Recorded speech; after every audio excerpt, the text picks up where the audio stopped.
So I'm reading Dandelion Wine, which was part of the poetry I read a little while ago called Dwarf Wine.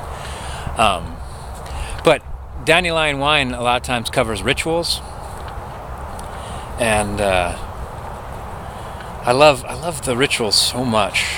The first day of taking your shoes off, it gives time some form, and also it celebrates time, the passing of time, and expectations to look forward to, and things to look back on.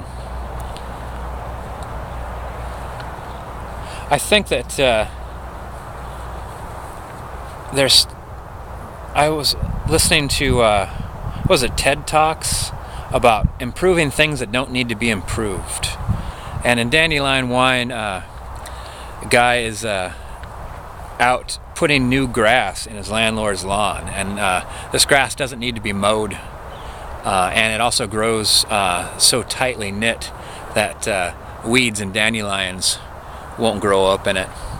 And the guy walks out and says, well, what about mowing the lawn? And the guy's like, you don't need to mow the lawn anymore. He's like, why would you not want to mow the lawn anymore? You know, why not have that ritual?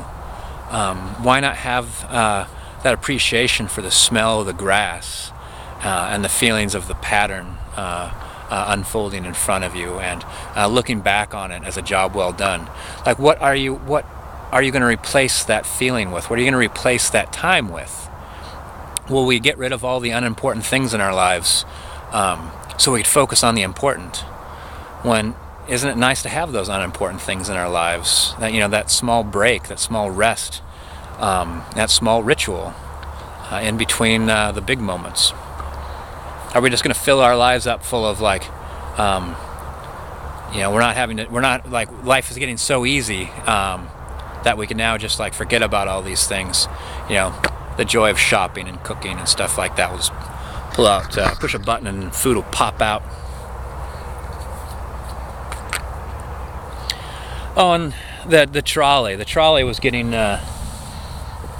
replaced with buses, and they're like, well, no more being late.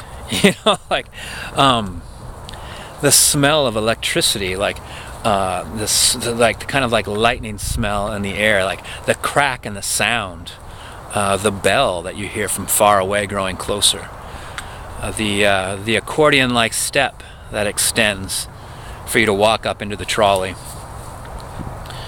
You know, the guy with his hand on the brass knob, moving it back and forth. He's got his white glove on, and his uniform and hat, and the color, the bright red colors, the seats that rotate. We go forward, and then he walks. We go on back the opposite way, so the guy turns around, walks the other end, and everyone swivels their seat around. Now they're facing back the way they came. A bus just turns right around. You don't have to turn the seats around. No one has to participate. The whole bus doesn't have to participate in the ritual of turning the seat around or retracing your steps. I think that some things don't necessarily need to be improved, and I think that's a couple good examples. Mowing the grass, a trolley, being late, rituals. This time's the first time of the year where you get to take your shoes off and walk around in the slightly damp, kind of cold but warming up grass.